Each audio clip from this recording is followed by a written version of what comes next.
Welcome to the Friday Food Talk of the University of Oregon's Food Studies program, co-sponsored today with the Native American Studies program and the Many Nations Longhouse.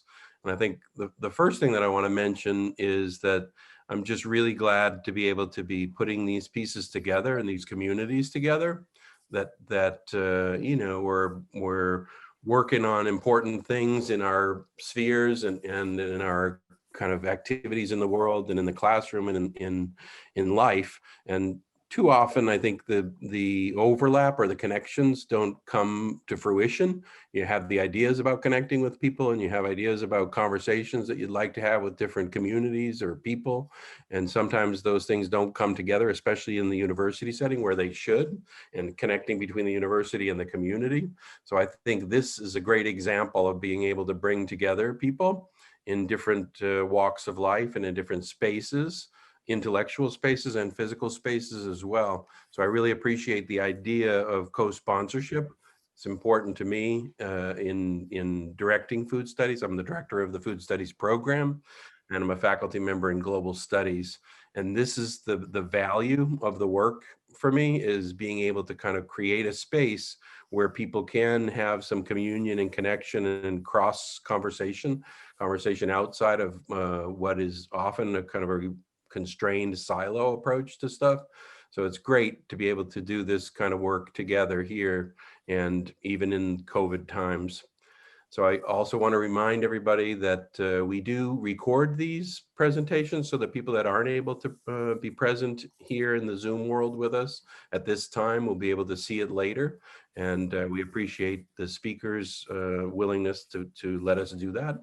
And just an advisory to everybody else who's here that the thing is being recorded, and it'll be up on our YouTube channel. Let's see. I want to thank Lisa Fink, who's here with us as the GE for the Food Studies program, for all the support that she gives me and the program in putting events like this together. She's awesome, and the connection between her and I has been Zooming the whole time. We haven't actually even been together, I don't think, in a physical space yet, but we've gotten a lot done this academic year. I'm super grateful to Lisa. And maybe during the presentation or just as we're getting going, we'll put some links in the chat to the U of O Food Studies program. We have a listserv. It's not full of messages, but it keeps you abreast of things that are going. If you want to join the listserv, if you're not on it already. And the easiest place to find us is on Facebook, is U of O Food Studies on Facebook, where you see talks like this and you can share them easily with your friends if you use that platform. So that's all for me. I've talked too much already. I'm going to turn the floor over for introductions to my colleague, Dr. Kirby Brown. And thank you all for being here. And feel free to put things in the chat if you have comments, logistical things, or questions you want to try to help us get to during the question and answer period. So thanks very much, everybody. Kirby. Hello, everybody. Thanks for that introduction, Stephen, and thanks to UO Food Studies for working with Native American Studies and the Many Nations Longhouse to host this event today. Super excited to welcome my friends and colleagues, Ron and Kari, to speak about the work that they've been doing. I've had the pleasure of knowing them, knowing Kari going on 9 years now, knowing Ron, I think going on about 7 years now. And have had an opportunity to introduce them before in the Many Nations Longhouse and elsewhere on campus at different conferences. And so I'm always excited to hear about the incredible collaborative work that they do and the way that they model what collaborations between academia and tribal communities can look like. I think they're one of the best examples that we have going out there right now of bringing Western science and traditional ecological knowledge and academia and tribal priorities together. So it's really important for me, and I'm honored to be able to introduce them today. Before we do that, you might notice my background is the Many Nations Longhouse. We haven't been able to be inside the Many Nations Longhouse in over a year now, and so this talk would likely have been scheduled there. So I thought that I would bring that a bit of the Longhouse to the event today. I also want to, since we wouldn't normally be in the Longhouse, and even though many of us are coming from different places via Zoom, In spirit, we're on Kalapuya Ilihi. And so I want to offer our territorial acknowledgement that the University of Oregon is located on Kalapuya Ilihi, the traditional indigenous homeland of the Kalapuya people. That following treaties between 1851 and 1855, Kalapuya people were dispossessed of their indigenous homeland by the United States government and forcibly removed to the Coast Reservation in Western Oregon. Today, Kalapuya descendants are primarily citizens of the Confederated Tribes of Grand Ronde and the Confederated Tribes of Siletz Indians, and they continue to make important contributions to their communities, to the University of Oregon, to the land now known as Oregon, and to the world. And so I'm excited to— You just accidentally got muted. Could you unmute yourself? Sorry. No, thank you for that. Yeah. you think I'd have this down by now, a year into it. I'm excited to welcome Kari and Ron and to introduce them today and to welcome you all here to this space. Dr. Norgaard is Associate Professor of Sociology and Environmental Studies at the University of Oregon.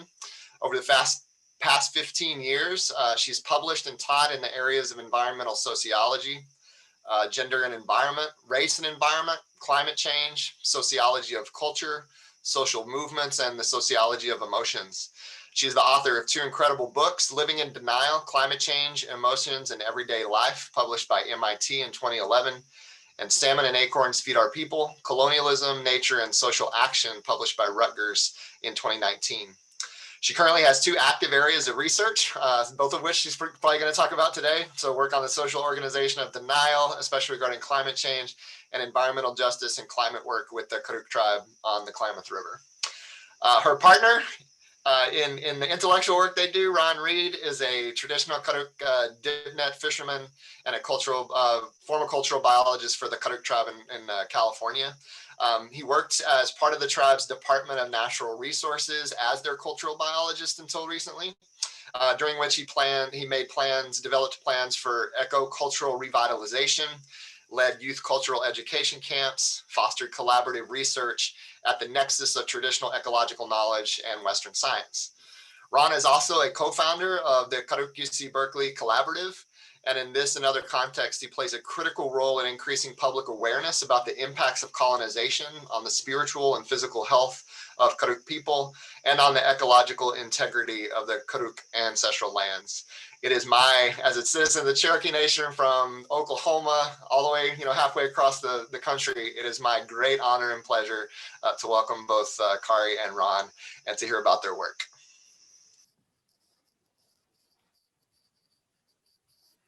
Thank you for your kind words.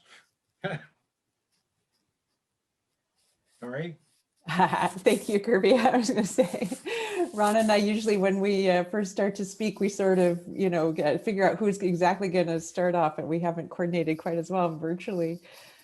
I can say a few words, and this talk will actually, we'll bounce back and forth between us. And Kirby, thank you so much for those very, very kind words. And I want to acknowledge a number of people who are here, including my partner, Sam Norgaard-Strike, my father, Richard Norgaard, other dear colleagues, Elizabeth Hoover down at Berkeley, and a young friend of mine, Arissa, who is, I believe, about 14 and tuning in, and many, many others of you who are here, including 2 prospective graduate students of ours. It is really an honor to speak to this community, and certainly thank you to the Food Studies program and Stephen and Lisa for the coordinating you've been doing. I thought we would just organize this around several questions, and so yeah, that's kind of what will be. I have a few slides, and I'm not necessarily wasn't planning to speak that much. When we first were opening up, Ron said, oh, Kari lets me tag along. But this work is very, very much work that we've been doing together. And I can say things or put some things in the chat related to other outside projects. But my thought, Ron, is really to let you take the lead here. And so I want to thank also Stormy Stotts has given some photos. There's some photos from National Geographic. Ron and his family have been in National Geographic twice in the last couple of months, actually. So just starting with the title of the, it's Asia Conrad, who was a graduate student of ours here. Starting with the title of the talk. Why this talk title, Ron? Why is fire food? Thank you very much, Kirby, for your kind word. Kari, everybody, welcome. Very humbled, very honored. Thank you very much. Fire is a lot of things in our culture. Fire is provider of life, provider of death. So those two things right there make it a very respectable entity in our culture. But fire is also food. When I think of fire, it's prayer. You burn your root and your prayers go up to the great creator. When I think of fire, it's resource management. When I think of fire, health, happiness, diversity, confidence. Those are the things that we rely on. Without fire is fire suppression. Fire suppression equals catastrophic wildfire. And ultimately catastrophic wildfire leads to a shattered existence for the Karuk people and the people along the Klamath River.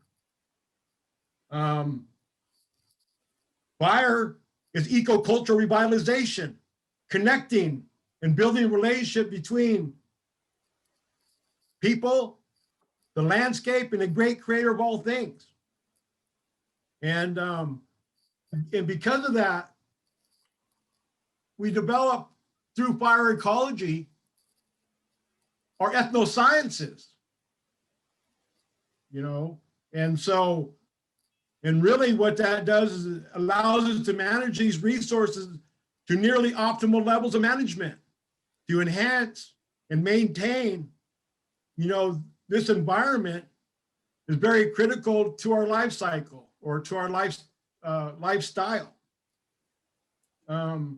So fire is a lot of things, and I guess that is the best way to express why fire is the subject matter here today. Thank you. And just thinking about this community, of course, as did the community on the river, experiencing very, catastrophic fires, and thinking about, food studies. And Ron and I were talking about, the food studies program or food justice or conceptions of Indigenous conceptions of food and food justice often look very different from the ways that other communities are thinking about them and the kinds of things that they're thinking about.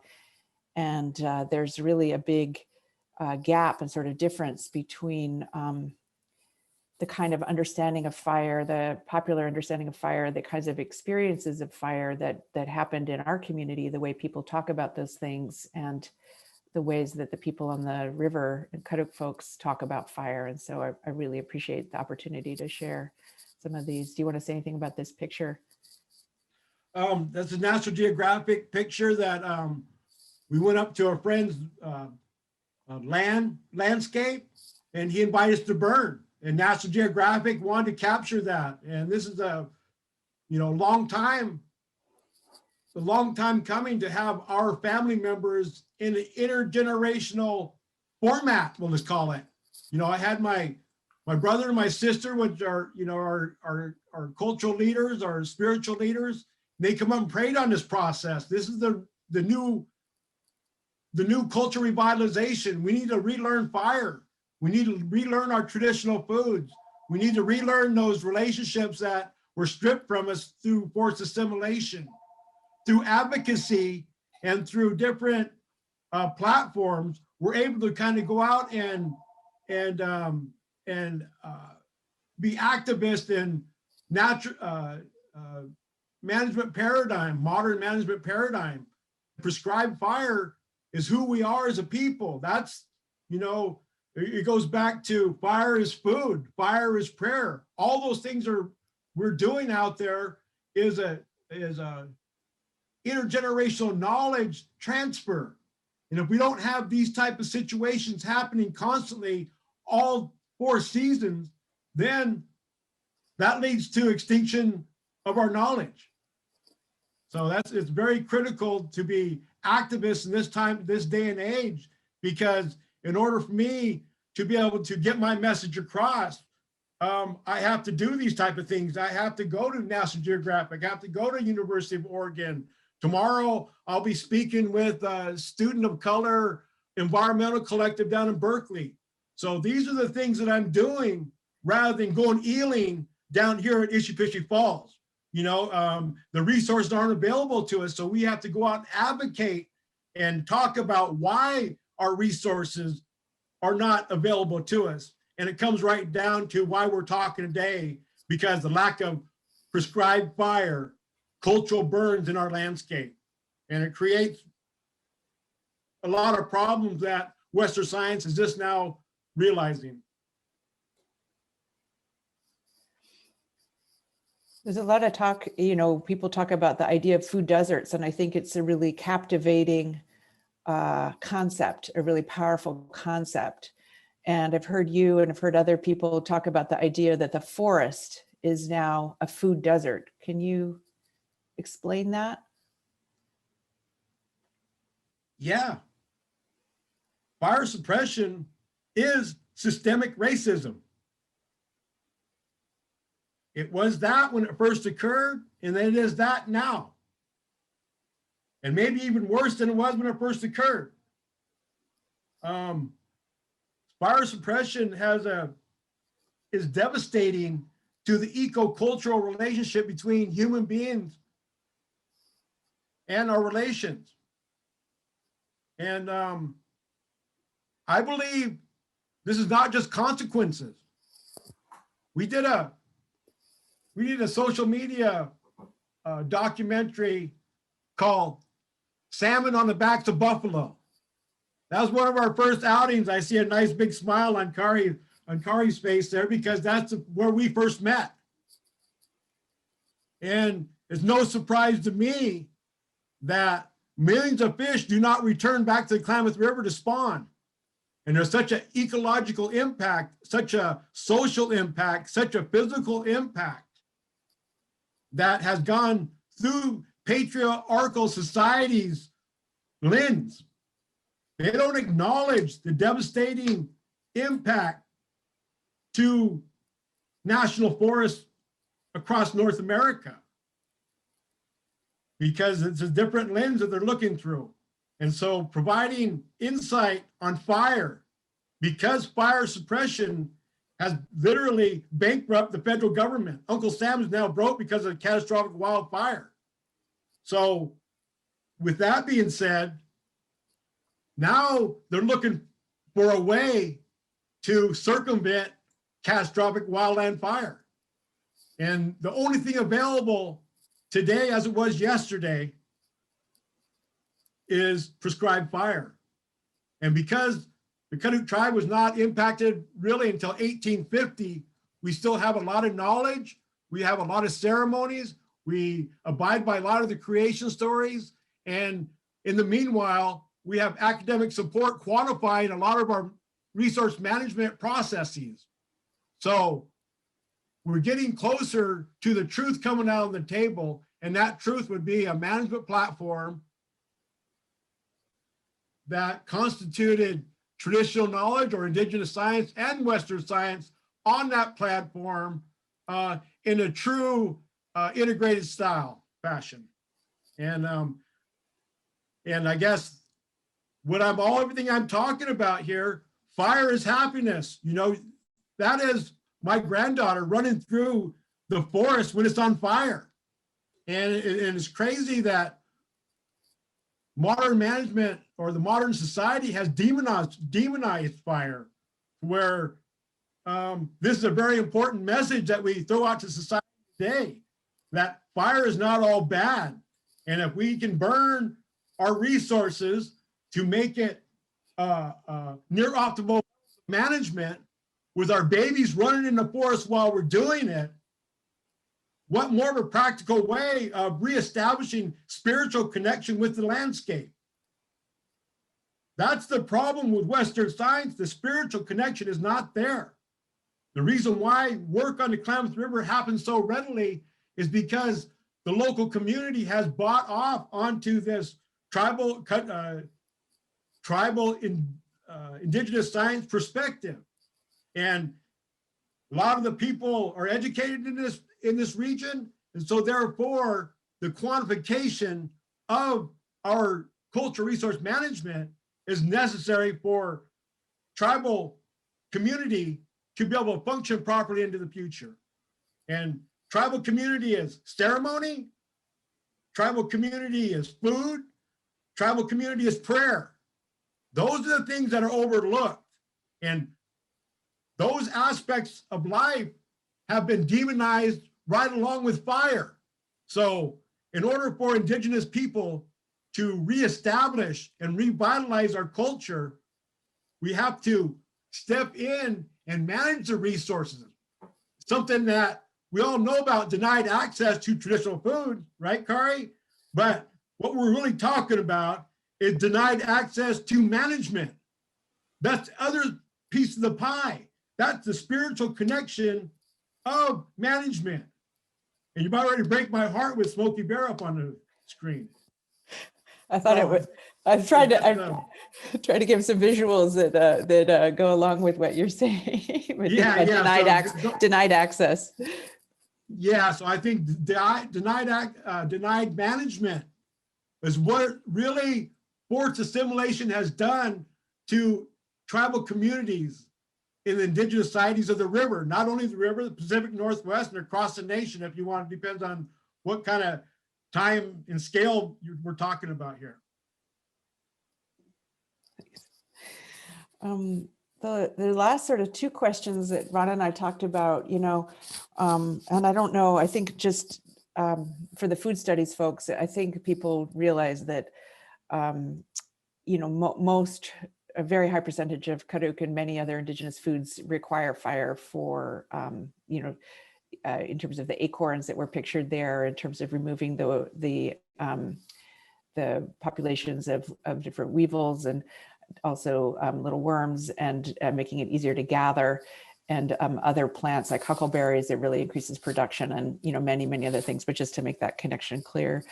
The last two things that Ron and I sort of talked about, sort of questions we talked about sharing with you today was the idea about the environmental justice dimensions of smoke, which is something which it really struck me when you started speaking about it. It was actually, we were doing that talk down at Berkeley several years ago when I really started to understand what you meant there and what you were talking about. And so I wanted you to share a little bit of that, especially because this community did have really intense smoke for a long time, for multiple weeks last summer.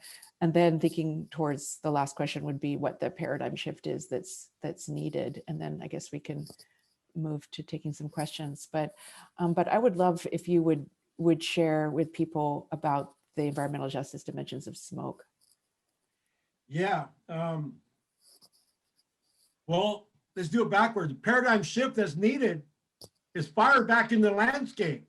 Cool fire back in the landscape as a management tool. And if we can, as your primary management tool. And that's my son right there. He's in a forest fire academy right now as we speak. He's on an apprentice program that he's the boss somewhere in the prescribed fire world at some point in his career. So I'm very proud of him. And so I have a lot of kids in school doing a lot of different things. But back to the question is, this is the public trust smoke. Let's call that fire suppression. That's unhealthy smoke that gets hunkered in to specific communities year in, year out. You guys got hunkered in with smoke this last year. Welcome to our life. Welcome to our world for every summer for a long time now. So catastrophic wildfire is not something you can pick and choose when you have that fire. And usually it's just burning up forests, burning up private properties, killing people. That's public trust smoke. fire suppression,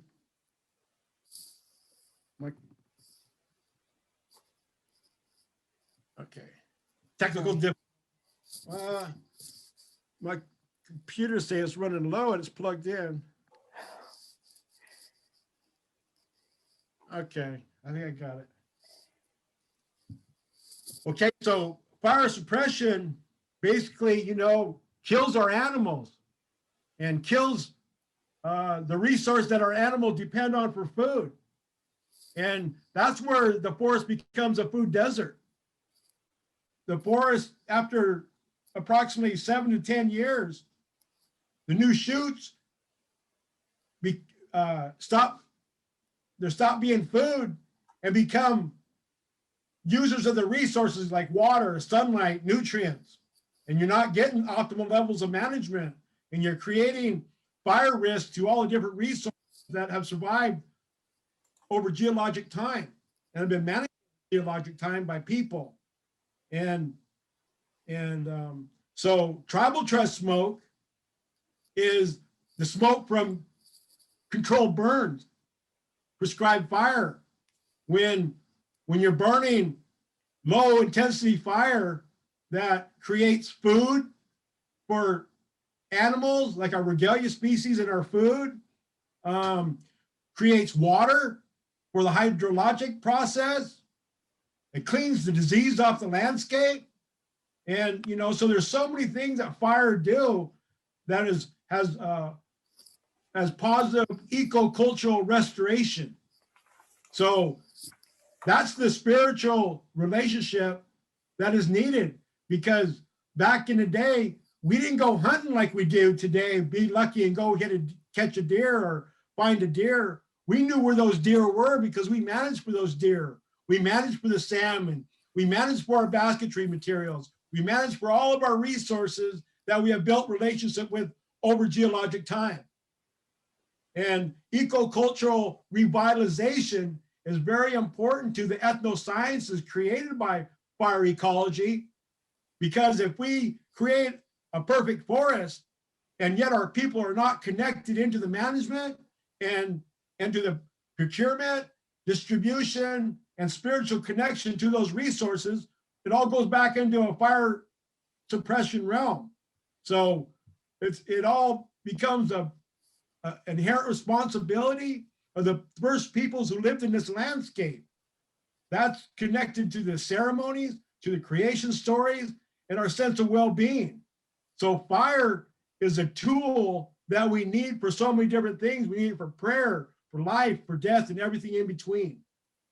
And denied access to traditional foods is that end result, but denied access to management is what causes the situation of fire suppression situation that we're living in today. Thank you. So that's those are sort of the 4 or 5 questions that we put together as like a framework. And I know that it's a little awkward just with Ron and I being in different places, and all of you being in different places, and me kind of trying to shift with some PowerPoint slides. I can just say, and then we can open to questions too, that you know, when Ron first started talking about all of this, I was like, I couldn't follow what he was saying. And, you know, we'd been working together on the denied access report that he mentioned that was, you know, been part of the Klamath Dam removal process that's moving forward. And that's all very exciting. And we'd been working on that. And he'd been talking about the importance of salmon. And then he was talking about how we need to work upslope and think about fire, and how all this brush was taking up too much water. And I mean, you know, I have an undergraduate in ecology, but these were not the kinds of concepts that I had been exposed to as a non-native person. I really, it took me quite a while to begin to follow what it was that you were getting at. And even though I was aware from our work, you know, the pervasive, you know, the importance of fire for so many different food species and regalia species and cultural use species. So I think it really is, and I see that now, like in the dialogue last summer around fire, and of course the fear, the very real fear that people have of fire, especially really large, fast-moving fires that come in the context of fire suppression and climate change. And yet there's just so many pieces of the story that I think are missing. And when Lisa and Stephen reached out to us about doing this talk, and Ron, you wanted to have it be fire is food, I just felt that was so perfect, that you would make that connection and put that connection center for today. So thank you for the work. I can say I'll put when I'll stop screen sharing in a minute so we can see each other better, but and I'll put in the chat a couple of resources. But the tribe's climate adaptation plan that I've been privileged to take a leading role in is all about the use of fire. The tribe is doing so many different things, and as well as individual families and so forth. It's so much is happening there. There's so much knowledge around fire. So I, owe a great debt to you, Ron, for the many, many teachings that have shaped my life, have shaped my father's life, who's tuning in. I want to acknowledge also behind me, Williams in Australia's joined this call, and I'll put something from yours in the chat in a minute. But just really, just thank you, all of you, for the time today. Thank you as well. Terrific. And people, thank you very much, everybody. And I don't want to take any time really to interject here other than to say, if people want to use the reaction thing to raise your hands, we can try to coordinate it for Ron and Kari so that questions or comments that we can kind of help facilitate that. Lisa and I can do that. Thank you both very much for that stimulating presentation. People, go ahead and feel free to chime in or raise your hand, and we'll see you there.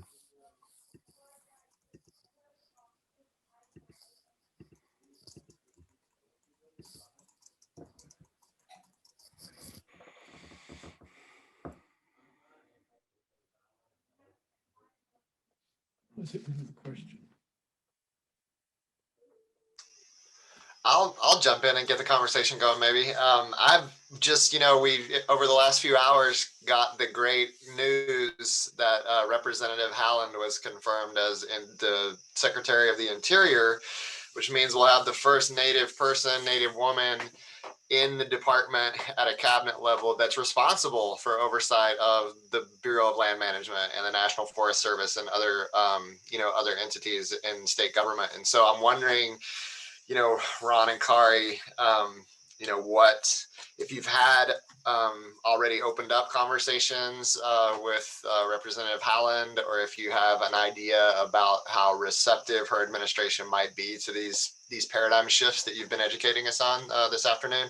Just want to speak to, I would want you both to speak to, what that means, what that potentially means, and just get some initial thoughts about that, about having a Native person finally in that office.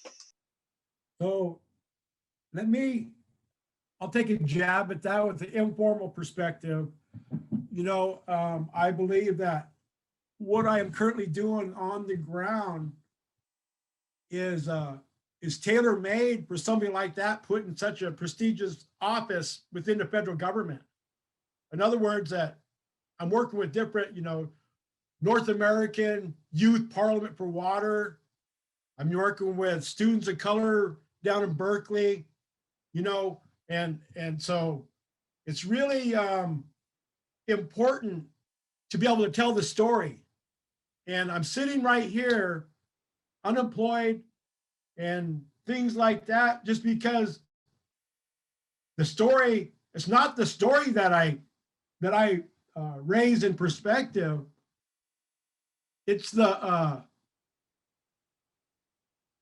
connection to something's been established real long time ago, and I really believe that being able to tell the story in Western science, indigenous science, is very important to get the practitioners with our technical folks.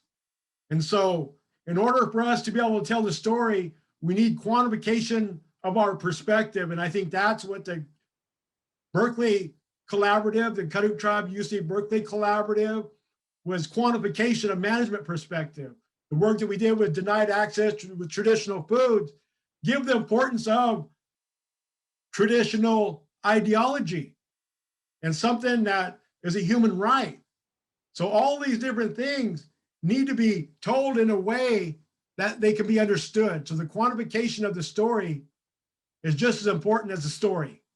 So that's where I'm at right now, trying to quantify the issues that I bring to the table, and then not only identify problems like I did for the tribe, but also uncover solutions oriented at healing our people, healing the landscape, and healing our ideology. So basically, I'm gonna need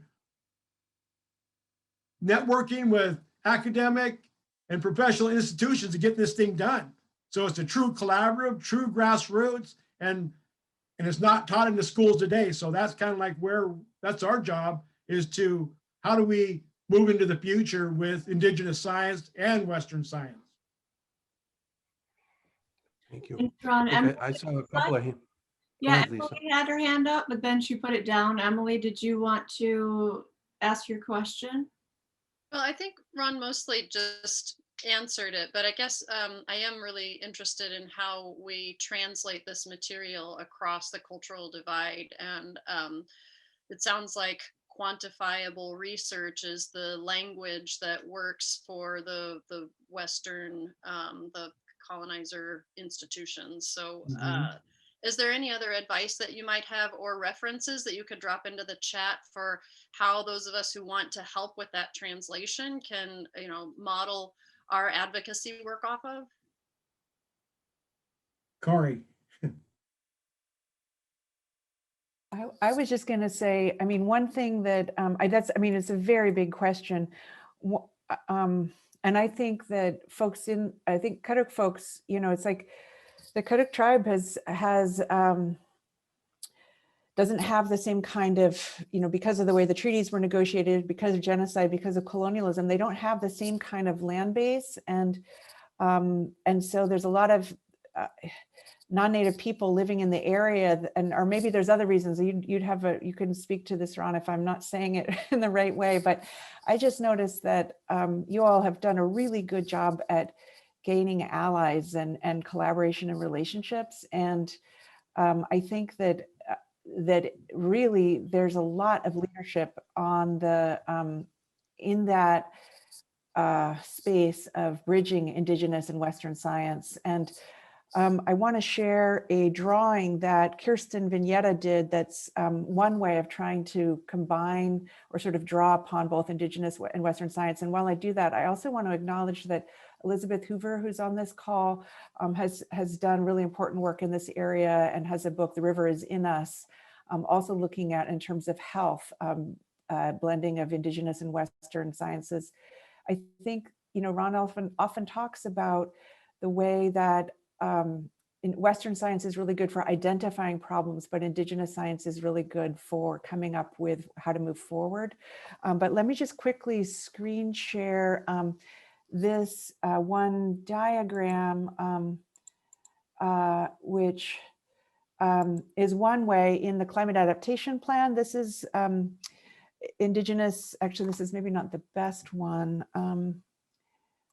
Well, this is one showing that she did that's, there's about 5 diagrams in the Karuk Tribe's climate adaptation plan that are visually ways of trying to communicate across the Western and Indigenous notions. And so many of you, hopefully lots of us, have taken ecology classes, and you'll see like a food web, and those food webs never have people in them. Well, this is a human supported food web that has humans, and humans are in it because of their role for probably many things, but amongst them in terms of fire. This is another example that's showing, Ron spoke about the importance of smoke for salmon. There's a variety of ways that is, my understanding is important. And this is a way of visually portraying the kind of smoke shading, the reduction of evapotranspiration, some of these principles that he is describing. And so I would just say, that's a big question. How do you bridge across Indigenous and Western sciences? I'd say listen to folks in the Karuk Tribe in particular, and that examples of images was one way that's being used. Katie Lynch, did you want to ask your question? It kind of got answered, but first I just want to say thank you, Ron, and thank you, Kari, for sharing and being here today.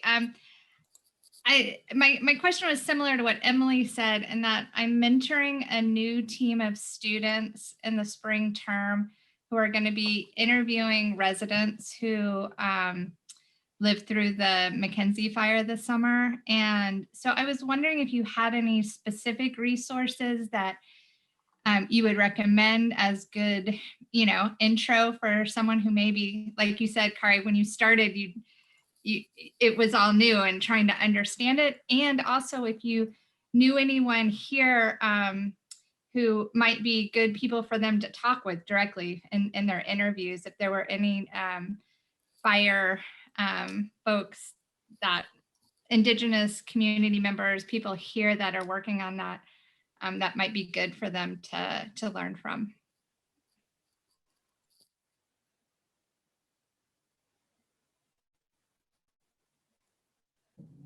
Yeah, Sam put in the, well, that's just to be, Joe Scott is one person that's been doing a lot of work with the Nature Conservancy locally, and he's done some, I mean, again, it's like people are very busy, but there's probably a lot of people who locally who are doing work on fire revitalization. Joe is Siletz. How about Merv George? Isn't he up there in Oregon?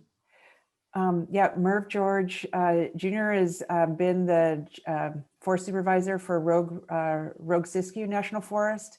He's Hoopa and a fire practitioner, and he gave a talk here, was it 2 years ago maybe? Certainly that's, there's definitely, yeah, Merv is part of his, Merv would actually probably be a great person to speak. He's, yeah. Thanks. Yeah. Any other questions? Lydia? Hi, Kari. Hi, Ron. It's so nice to see you. I have a question, and Ron, as always, I'm like writing lots of notes when I hear you speak. I think this is the third time I've been able to hear you, which is just really wonderful. And this time I wrote down and then I highlighted just to like slap me on the face. The quantification of the story is just as important as the story. And I think, as you might recall, I'm working with the Confederated Tribes of the Umatilla, and I'm really seeing this as a method that we're working on as we're continuing with a project that I'm working with in their first foods, and wanting to both quantify and qualify to have a sense of the level of knowledge of first foods that exists in their communities. And I'm curious if you've explored, or if your community has also tried to quantify the knowledge that you have in your community, and if you have, how you've done that. I think that's a Kari question. Well, I'm sorry, I was a little bit distracted. Quantifying knowledge in the community? Okay. Well, I'm working on trying to quantify, like we are working to quantify the knowledge of first foods that's present in the community, and if that's something that that the crew have worked with. I mean, it sounds a little bit maybe more like what the Berkeley folks did on that big USDA grant, in terms of, I know that Frank Lake was running around timing himself during food gathering trials, like how long it took for him to harvest a slope of acorns, or I'm not sure if that's what you mean, but yeah, I know that there were a bunch of, I mean, I wasn't involved in that project directly, but yeah. So I don't know, I guess what I'm thinking here, I remember Lydia, I remember you, and I really appreciate talking to you again. But I think it's really, I think Kari can attest to this as well, is that it's not easy getting into a community and getting this type of information, because the people that have this information, quite frankly, went through hell to hold on to that information. And so now it's hard to get them to kind of give it back to something that isn't real or truthful, so there's a lot of trustworthiness that has to happen. And I guess what I'm getting at, there's like, you have to have a place-based model, what information is available, so there was, in our case, there was quite a bit of ethnobotany materials available to us and names that are connected with that. So you can trace that back to people, living people, and what's available now compared to what was available then. And then you start gradually figuring out that, oh, wow, nobody's managing. Nobody even knows what the traditional foods are anymore. When we had our food sovereignty grant and traditional food was a big basis of that, it was kind of like, I grew up in a forest assimilation era. And it wasn't like I didn't grow up eating acorns, deer meat, salmon, and greens and things you get out of the landscape. I got everything from the store, so you had to start all over. Just fortunately that I come from a traditional family that we have a lot of this knowledge embedded in our lifestyle. So I'm not sure what your community looks like up there, but it's going to, there's different layers of filtering that has to occur. What information's available? Who can you draw that to as living people? And then how willing are they to kind of like move forward? Sound like you got somewhat of a comfortable position with the tribes where you do have some levels of trust and things like that. So I think that's the main part of it. But I think you have to decide what your place-based model would look like. And I'll tell you, when I talk about food to indigenous communities, a lot of people shaking their head. And you start talking about prayer and fire, a lot of communities start shaking their head, so really you got to do your due diligence and figure out at what level is forced assimilation in that region that you're in, because it's going to be different than the region that we're in here along the Klamath River.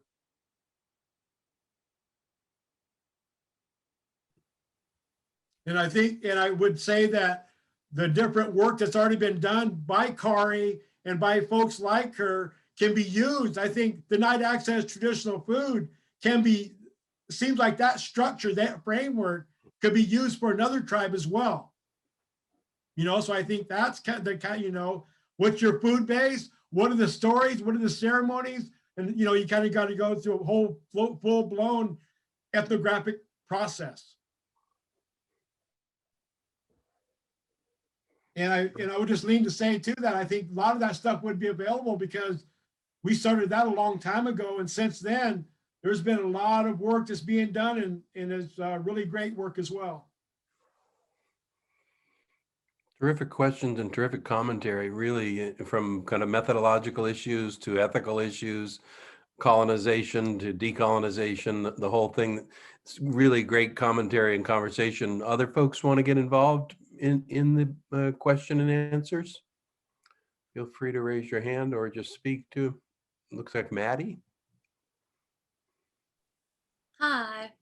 I had kind of a less like in-depth question maybe, but kind of going back to the questions of decolonization and language. I remember in another class, we really had conversations about the term food desert and kind of that origin. And I wondered if any of you had comments on that or any insights that you wanted to contribute. Yeah. Oh, Maddie, I remember you in one class. So yeah, I caught you right before the world ended, I think. Yeah. Go ahead and say that. I just jinxed myself. What was your question again? I'm sorry. Just if you had any commentary on kind of the colonial language around the word food desert and like shifting that, or if that's something you had. Yeah, thank you. I guess my comment, my first feelings that come out is that's how we got a multi-million-dollar, multi-state, food sovereignty grant. Was because the Klamath River was defined as a food desert. And it's kind of like, it really dug into my spirit, dug into my soul, because I'm still readily harvesting foods that are making me healthy. And a lot of people don't have that knowledge, and it was going by the wayside, so I was fortunate enough to network with academic folks and to gain Western science knowledge to be able to help not only define our situation, but look for solutions as well. And it was a food security grant, but it was a traditional food security and the foods that were available to us a few generations ago. So we've been busy teaching people how to plant gardens, utilize gardens, but then adding on to the traditional foods that are kind of like collected in the landscape today, but aren't available enough in abundance to have our traditional lifestyle restored.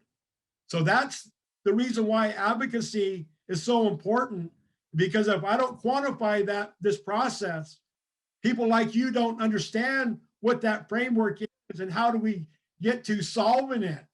So prescribed fire in our landscape does not make it a food desert to indigenous people.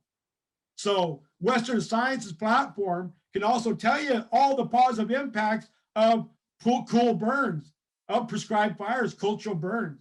So a combination of that quantification gets at the political realm, the physical realm, and the healthy realm. And I think those are the things that are kind of like, that is needed in this climate changing world that we live in today. So this empowers me, an indigenous community, because everything we're going through with the pandemic is you're back with your family and what makes your family healthy. And so climate change, we got to go manage our resources so it's not a food desert. So not only are we getting food out there, but we're saving 1,000-year-old forest. I call it 1,000-year-old forest because that forest, if wildfire ravages through it, it'll take another 1,000 years, approximately 1,000 years, to restore that forest in its natural state. So those are the things that we're up against. It's a race to the finish line, and fire suppression is at the finish line for us down here on the river. And so that's why we do our due diligence in fire ecology. And now, my job is, I've taken upon my job as a ceremonial leader to reestablish tribal community security.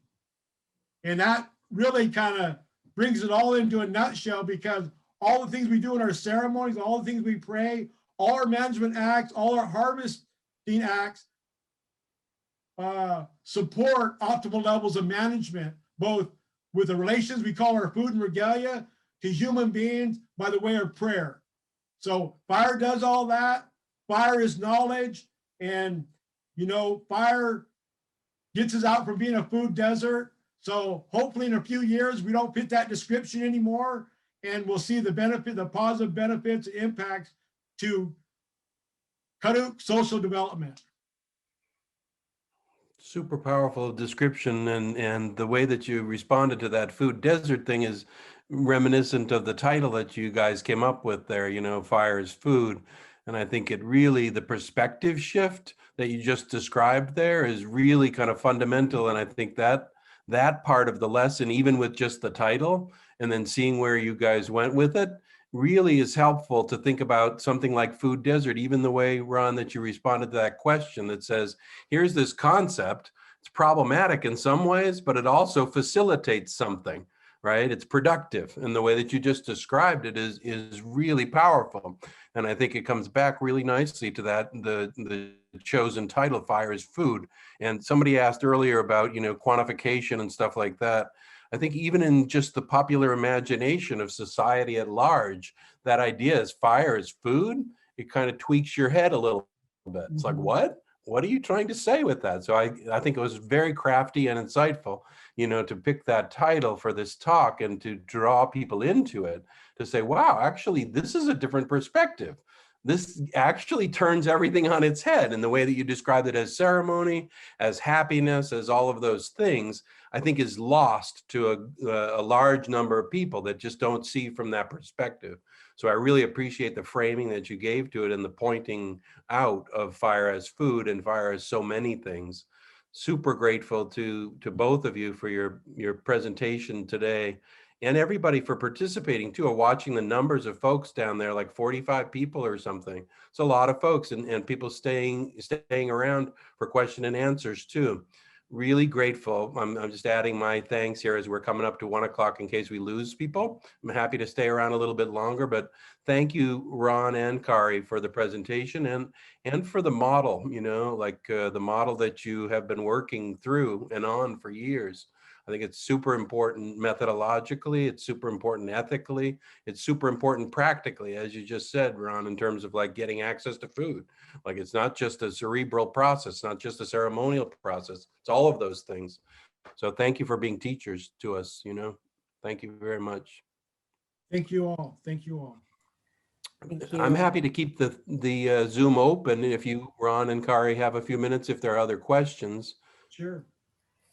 If anyone, I don't know if behind me, Williamson, I know you're with your family, but I just want to acknowledge there's a lot of really special people on this call, and others of you on the Klamath. There you are. I don't know. Oh, it's so kind of you to join. I know it's early in your morning, and just behind me is a very important person working on this issue on the far side of the world. And I don't know if there's anything that you wanted to share, and you and Ron haven't seen each other face to face either, so I'm putting you on the spot a little bit, but I did just want to acknowledge your presence. And also Marta Clifford is with us, one of our local important elders, and many other people. So yeah. Behind me, you want to say anything from Australia, what's going on there? And that's okay if you don't. But. No, that's okay. Hi, everyone. I've got my little guy running around nipping at my heels, so you'll probably hear him in the background. But I just want to say thank you, Uncle Ron, for the talk. It's just so nice to hear everything that you have to say, and it's so nice to connect with everyone doing this really important work in different parts of the world, because while we're half a world away down here in Australia, a lot of the same issues, obviously, and we're fortunate enough to have a lot of really good programs going now, but we're really advocating hard to try and it's kind of like Aboriginal communities in Australia are doing their bit, and now it's time for the settler state and the land management agencies to really, and governments across Australia to really step up to the plate and examine the way that they're doing their business, acknowledging that it hasn't worked and it isn't work and it's not fit for a changing climate, and for the Australian landscape more generally. And so we're really trying to advocate really hard for the culture change within those settler institutions, and, you know, using Indigenous knowledges really to highlight what that might look like. So it's, just really refreshing to be a part of this conversation and hear Uncle Ron's thoughts, and just connect with everyone. So hello, everyone. Good morning. And thanks again. Yeah, that's, thanks a lot for that. And, what's amazing is that different things I learned, like, for instance, like the boarding school issues. Canada's doing some really good things with forced assimilation. So I kind of pay attention to what they're doing up there. And I know Australia, where you're at, are doing some really good things with the government, with the people, with Indigenous knowledge, and you guys are in the forefront of that work. So we're looking and dependent on you folks over there to reestablish the Indigenous ties to management and how you quantify those issues with the federal government to get something that's quite beneficial to all communities that depend on these resources that we're all in violent agreement about protecting. So we're all, even though we have one world here, and and our weather patterns and everything is all interconnected. So that's the Indigenous piece of me talking, and the work that you guys are doing over there is interconnected to a place over here, because one thing about indigenous science, it's the closest thing to truth on earth. So if that's the case, then place-based managers need to be the knowledge bearers and the management, you know, and the managers. So I really appreciate, I've heard a lot about your work and been introduced to you by email, but I really appreciate, you know, you tuning in today and finally getting a visual of you, and look forward to maybe seeing you and talking to different folks in the future.